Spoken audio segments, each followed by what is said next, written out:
رمضان آتا ہے اور مسجدوں میں جو باہر نظر آتی ہے، چاہے وہ تراویح ہے، چاہے وہ فجر کی نماز ہے، باقی نمازیں ہیں، تو دل میں بڑی خوشی داخل ہوتی ہے. لیکن جیسے ہی رمضان چلا جاتا ہے اور مسجدیں ویران ہوتی ہیں نا، تو دل بڑا افسوس کرتا ہے کہ جو مسلمان پورا مہینہ نماز پڑھ سکتے ہیں، جو مسجدوں میں آ سکتے ہیں، تو وہ رمضان کے بعد کیوں نہیں آ سکتے؟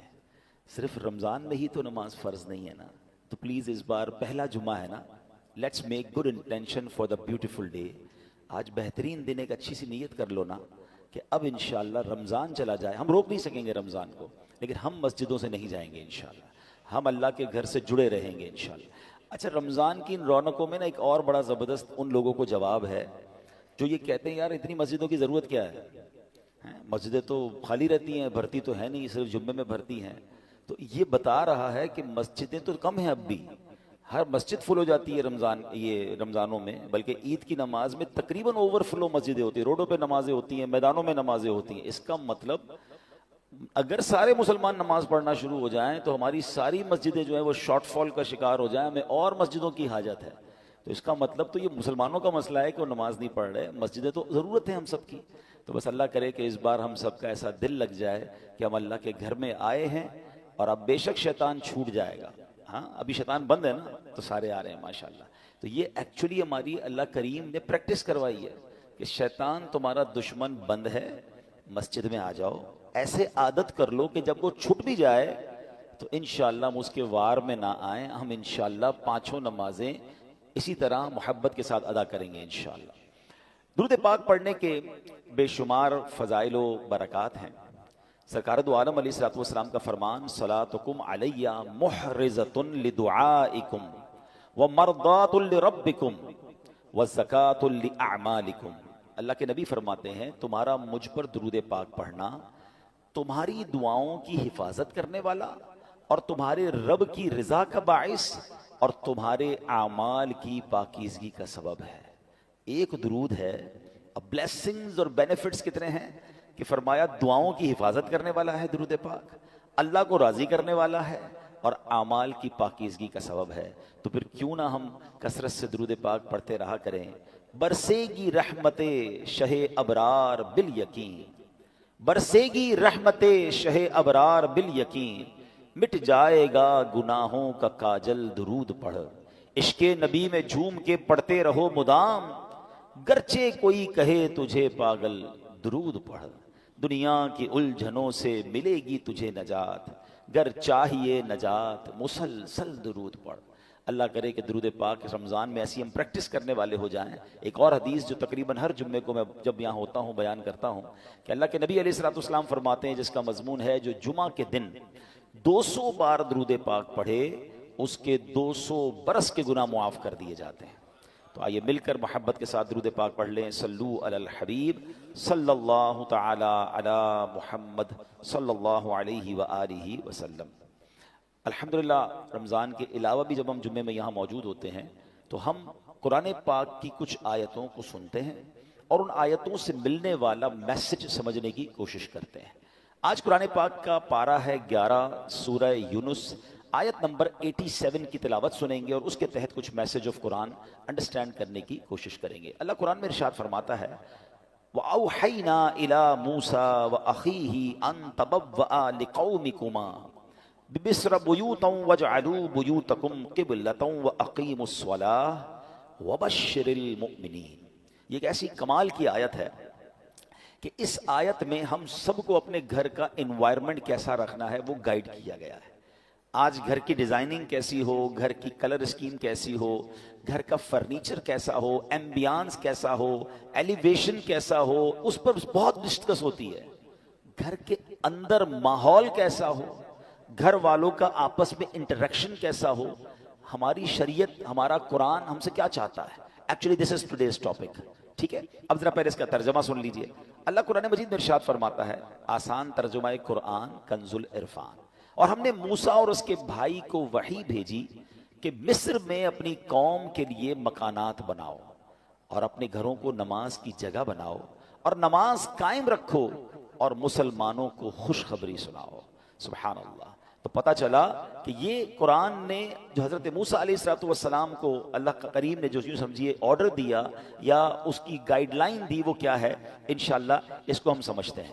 پہلے ایک بات سمجھ لیجئے کہ اللہ کریم کی ہمارے پاس ہم پر کروڑوں نعمتیں ہیں، ایک اہم ترین نعمت ہمارا گھر بھی ہے۔ گھر چاہے جھوپڑی کی صورت میں ہو، محل ہو یا چھوٹا ہو، بڑا ہو، عالی شان گھر ہو، گھر آخر گھر ہی ہوتا ہے۔ حضرت انس بن مالک رضی اللہ تعالیٰ فرماتے ہیں نبی پاک جب بستر پر تشریف لاتے تو کتنی خوبصورت دعا ہے وہ فرماتے ہیں۔ یہ دعا بھی ہے اور ہم سب کے لیے میسج بھی ہے۔ اللہ کے نبی دعا فرماتے الحمدللہ الذی اطعمنا وسقانا وکفانا وآوانا فکم ممن لا کافی لہ ولا موویا۔ ترجمہ کیا ہے؟ سب تعریف اللہ پاک کے لیے ہیں جس نے ہمیں کھلایا پلایا، ہماری ضرورت پوری فرمائی اور ہمیں ٹھکانہ عطا فرمایا۔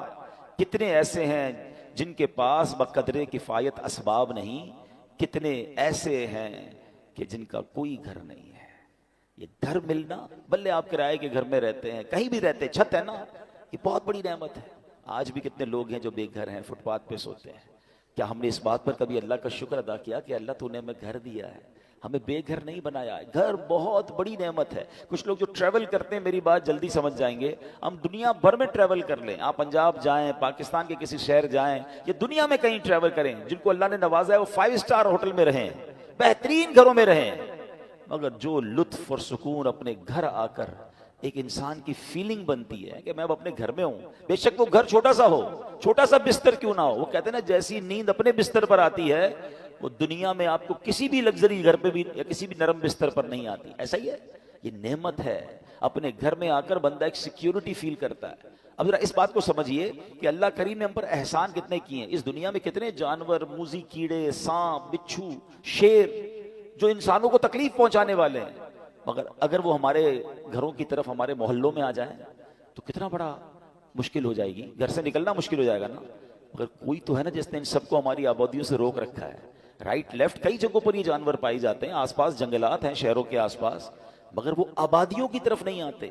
یہ اللہ کریم ہے جس نے ان آفتوں، بلاؤں، ان مشکلوں کو ہمارے گھروں سے، ہماری سوسائٹی سے روکا ہوا ہے۔ ہم اپنے گھروں میں سکون پاتے ہیں، مگر کیا کبھی اس سکون کا شکر ادا کیا ہے؟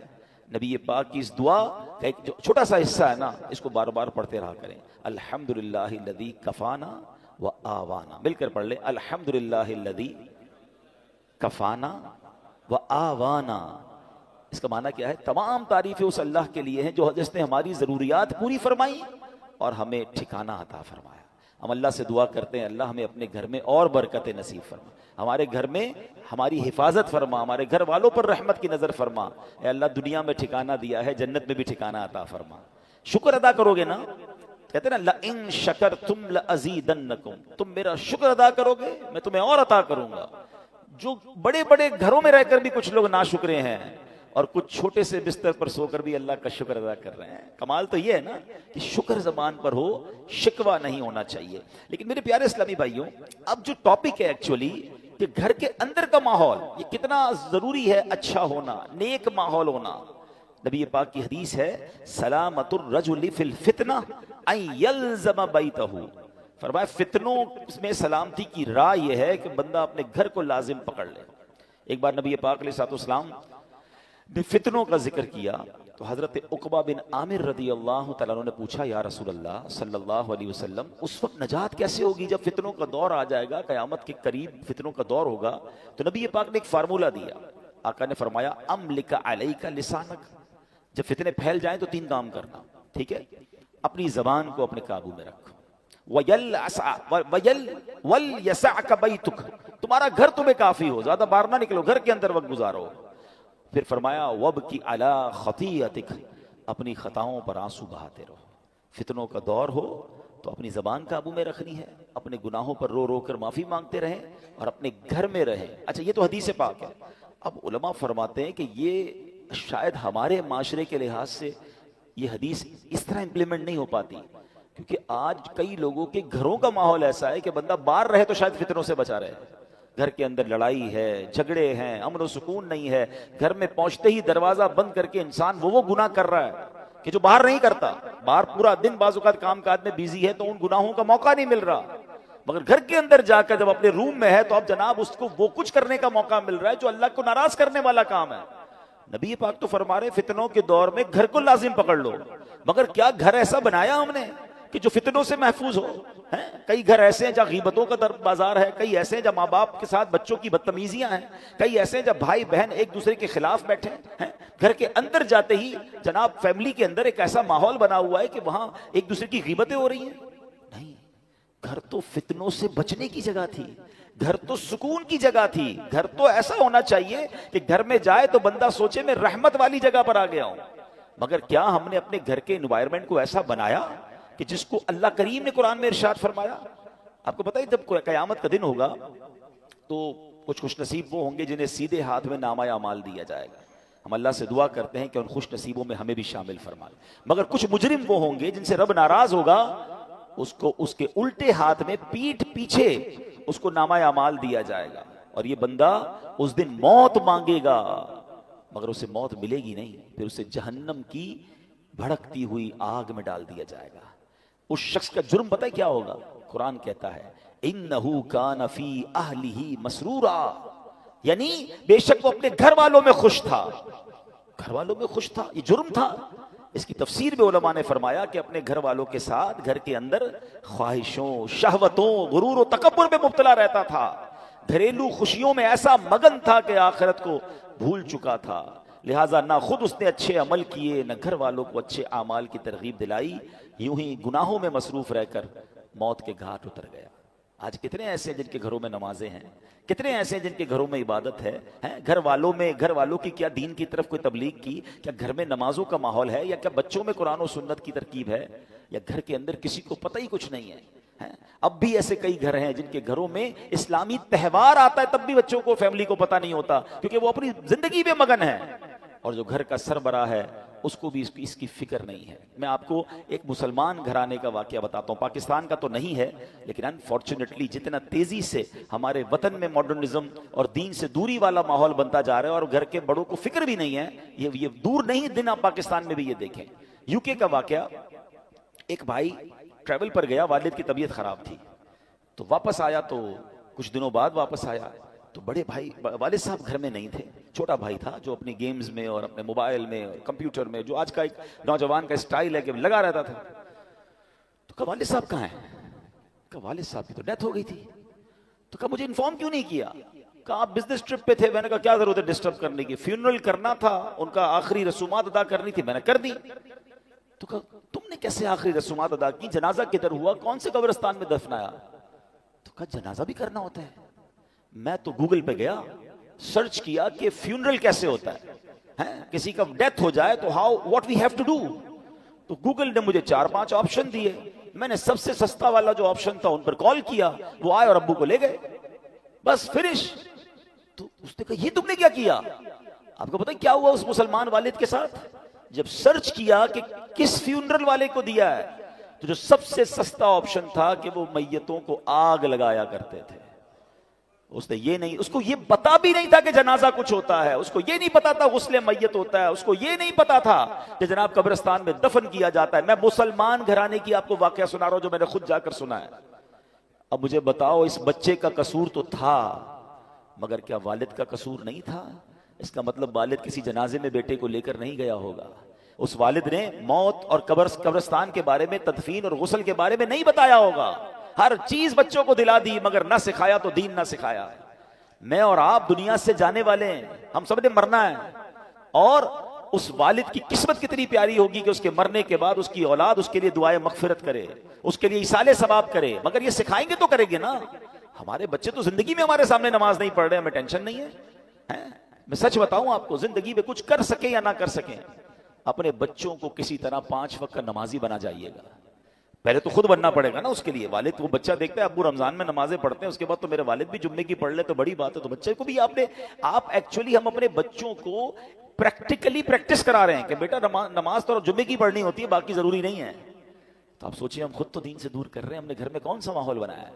ورنہ یقین کریں خوش نصیب ہے وہ والد, اگر اس کی اولاد نمازی بن جائے نا, تو آپ کہیں نہ کہیں کہ بیٹا مرنے کے بعد دعا کرنا, وہ دن میں 5 بار با وضو ہو کر قبلہ رو بیٹھ کر اتحیات کے عالم میں کئی بار کیا کہے گا, ربنا اغفر لی ولوالدی وللمؤمنین یوم یقوم الحساب. ہائے ہائے، اور کیا چاہیے اس والد کو قبر میں کہ فجر ہو تو اس کا بیٹا، اس کی بیٹی، اس کے بچے دعا کر رہے ہیں اے اللہ میرے ماں باپ کو بخش دے، ظہر میں دعا کر رہے ہیں، عصر میں دعا کر رہے ہیں، مگر گھر میں نمازوں کا ماحول ہی نہیں ہے. عید کی نماز پڑھ لی تو پڑھ لی، اب تو جمعے کی نماز بھی لوگوں کی سنا ہے قضا ہونے لگ گئی ہے. nobody have tension، اپنے لیے بھی ٹینشن نہیں ہے، بچوں کے لیے بھی نہیں ہے. قرآن کی یہ آیت پکار پکار کر کہہ رہی ہے کہ گھر بناؤ اور اس گھر میں نمازوں کا اہتمام کرو. خدا را اپنے گھر کے ماحول پر توجہ دیجیے. یہ سرمایہ ہے، یہ اولاد، یہ فیملی، یہ گھر، یہ ہمارا پھل ہے.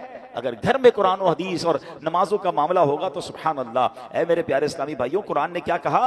وَأَوْحَيْنَا إِلَىٰ مُوسَىٰ وَأَخِيهِ، ہم نے موسیٰ اور اس کے بھائی کو وحی بھیجی، أَن تَبَوَّآ لِقَوْمِكَ بِمِصْرَ بُيُوتًا، کہ مصر میں اپنی قوم کے لیے مکانات بناؤ. نوٹ اونلی مکانات، ڈیفینس میں گھر ہونا چاہیے، فلاں سوسائٹی میں گھر ہونا چاہیے. یہاں تک تو ہماری پلاننگ ہے کہ گھر اچھا ہو، بیوٹیفل سوسائٹی میں ہو.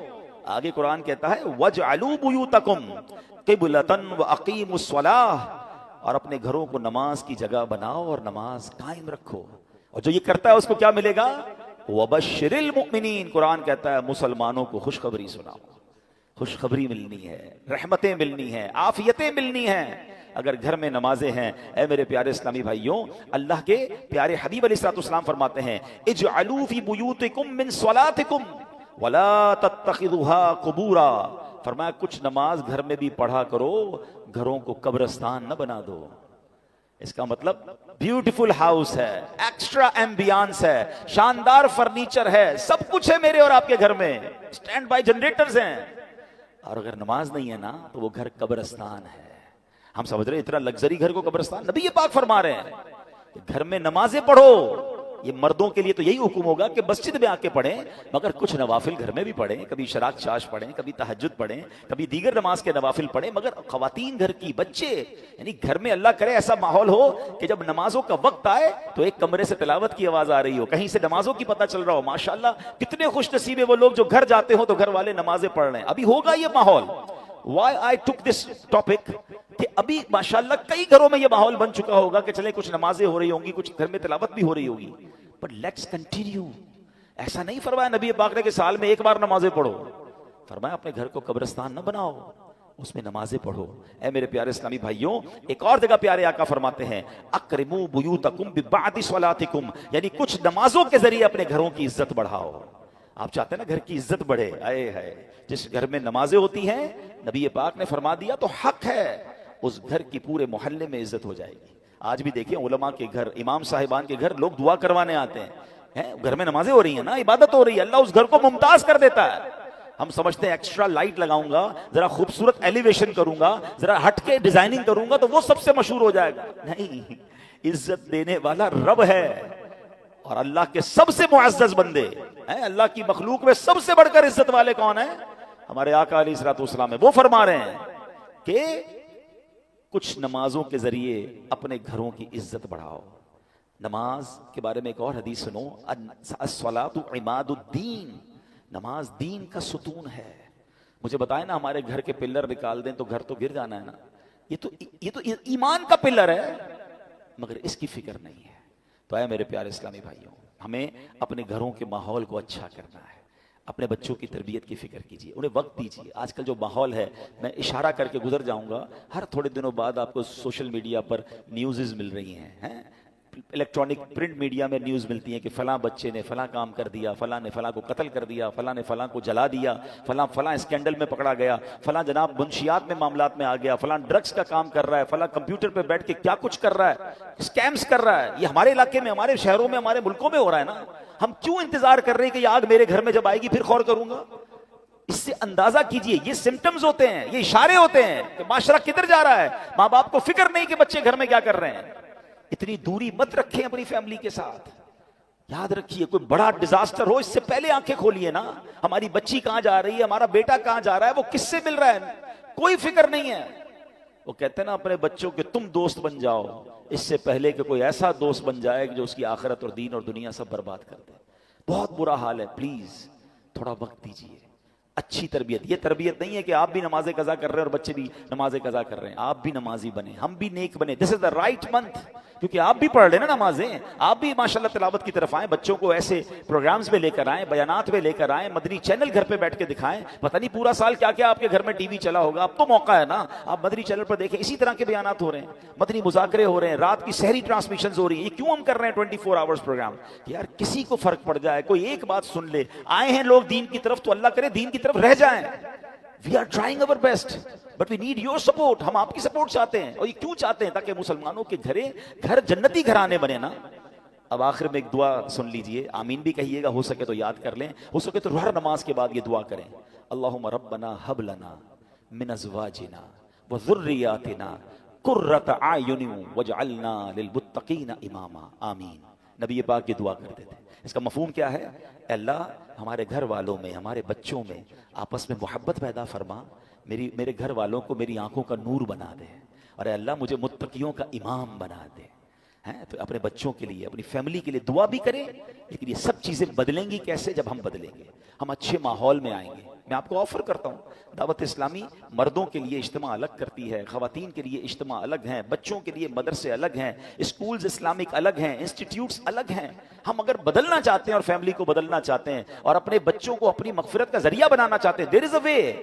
آئیے اس ماحول سے وابستہ ہو جائیں. اللہ پاک ہم سب کے گھرانوں کو جنتی گھرانہ بنا دے. اس کو پلیز سیریس لیجئے گا. اس مہینے کو اپنے بچوں سے, اپنی فیملی سے اچھے کنیکشن کا وقت دیجئے گا, اور انہیں کسی طرح دین کی طرف آہستہ آہستہ لانے کی کوشش کریں. سختی نہیں کرنی ہے, پیار محبت سے جو ایک انداز ہے اچھے انداز سے کیجئے. انشاءاللہ اللہ کرے گا وہ دن آئیں گے کہ یہ بچے, یہ فیملی, یہ ہمارا گھر ہم سب کی آنکھوں کا نور اور حقیقی گھر بن جائے گا, کہ جس کو نبی پاک نے فرمایا کہ گھروں میں نمازیں ہوں, گھروں میں عبادت ہو, گھروں میں تلاوت ہو. اللہ ہمارے گھرانوں کو ایسا گھرانہ بنا دے. الحمدللہ ایسی پیاری باتیں دعوت اسلامی کے ماحول میں سکھائی جاتی ہیں. یہ مہینہ ماہ سخاوت بھی ہے. اس مہینے میں اللہ کی راہ میں خوب خرچ کیجئے. سب سے پہلے تو اپنے غریب رشتہ داروں پر خرچ کیجئے, اپنے غریب ملازمین پر خرچ کیجئے. لوگ واقعی بہت پریشان ہیں, ان کی ہیلپ کیجئے, اور یہ ذہن میں بٹھا لیجئے کہ اللہ کی راہ میں خرچ کرنے سے مال کم نہیں ہوتا. اور یہ میں نہیں کہہ رہا, نبی پاک نے قسم اٹھا کر فرمایا, کہ میں قسم کھا کر کہتا ہوں اللہ کی راہ میں خرچ کرنے سے مال کم نہیں ہوگا. زکوٰۃ اگر وقت آ گیا ہے تو پوری ادا کریں, اور زکوٰۃ کے علاوہ بھی خرچ کریں. میں ایک بزنس مین سے ملا, بڑا کمال کا جملہ انہوں نے کہا کہ بھائی زکوٰۃ تو میں نے دینی ہے, اس میں میرا کیا کمال ہے, یہ تو میری ڈیوٹی ہے, فرض ہے مجھ پر. زکوٰۃ کے علاوہ میں نے کیا خرچ کیا, اصل کمال تو یہ ہے. تو ہمارا اللہ کرے ایسا ذہن بنے, تو اس میں مسلمانوں کی خیر خواہی کیجئے. اور اس کے بعد عاشقان رسول کی ایک بڑی پیاری تحریک دعوت اسلامی, جو 150 سے زیادہ ملکوں میں دین متین کی خدمت کر رہی ہے. 16,000 سے زیادہ ہمارے مدارس ہیں, ہزاروں مساجد ہم بنا چکے ہیں, بناتے چلے جا رہے ہیں. دنیا بھر میں دین کی خدمت ہو رہی ہے, غیر مسلم مسلمان ہو رہے ہیں. پھر ویلفیئر کے کام بھی بڑے پیمانے پر ہو رہے ہیں, معذور بچوں کے سینٹر چل رہے ہیں. جناب لاکھوں لوگوں کو روزانہ کھانا کھلایا جا رہا ہے. اور بھی بہت سارے دین کے کام ہیں جو دعوت اسلامی سے ان ٹچ ہیں, ان کو بہت ساری معلومات ہے. تو اپنی زکوٰۃ میں, اپنے ڈونیشن میں, اپنے فطرے میں اپنی دعوت اسلامی کو بھی ضرور یاد رکھیے. باہر بھی ہمارے اسلام میں موجود ہیں. اور اس کے ساتھ ساتھ ایک بہت خوبصورت اناؤنسمنٹ ہے, جیسے کہ یہ مسجد دیکھیں نا, یہ مسجد کتنا بڑا تحفہ ہے دعوت اسلامی کی طرف سے. 2 جمعے کی نمازیں ہوتی ہیں, دونوں ہی ماشاءاللہ فل ہیں. اللہ کرے گا جلد انشاءاللہ اس کو ایکسٹینشن بھی اللہ ہماری مدد کرے گا تو ہم کریں گے. تو اسی طرح ہماری ایک اور مسجد کی تعمیر جاری ہے, فیضان مریم. یہ بالکل 26 اسٹریٹ پہ اگر آپ جائیں, KFC کے بالکل سامنے, اور شاندار لوکیشن پر. اور وہاں بھی اس وقت بھی ہزاروں لوگ جمعے کی نماز اور باقی نمازیں پڑھ رہے ہیں. وہاں ماربل لگا رہے ہیں. ہمارے پاس اب ماشاءاللہ کافی چیزیں تو ہو گئی ہیں, لیکن وہاں 20,000 روپے کا ایک ماربل, ایک سمجھ لے پیس ہے مسلح کا جس کو ہم کہتے ہیں, اور وہاں پر ہمیں 210 اب مسلح باقی ہیں. تو یہ اپنے لیے, اپنے مرحومین کے ایصال ثواب کے لیے آپ اس مسجد میں خود جا کر بھی دے سکتے ہیں. ماشاءاللہ یہاں ہمارے منصور بھائی موجود ہیں, یہ گیٹ پر آپ کو مل بھی جائیں گے. مزید ان سے کوئی معلومات کرنا چاہتے ہیں, اسی کوالٹی کا ماربل دینا چاہتے ہیں تو بھی ہو سکتا ہے. جتنے لوگ سجدہ کرتے رہیں گے, جب تک نمازیں ہوتی رہیں گی, یہ صدقہ جاریہ ہمارے لیے ہو جائے گا. اللہ پاک ہمیں اپنی راہ میں دل کھول کر خرچ کرنے کی توفیق عطا فرمائے. آمین بجاہ النبی الامین صلی اللہ تعالی علیہ وسلم.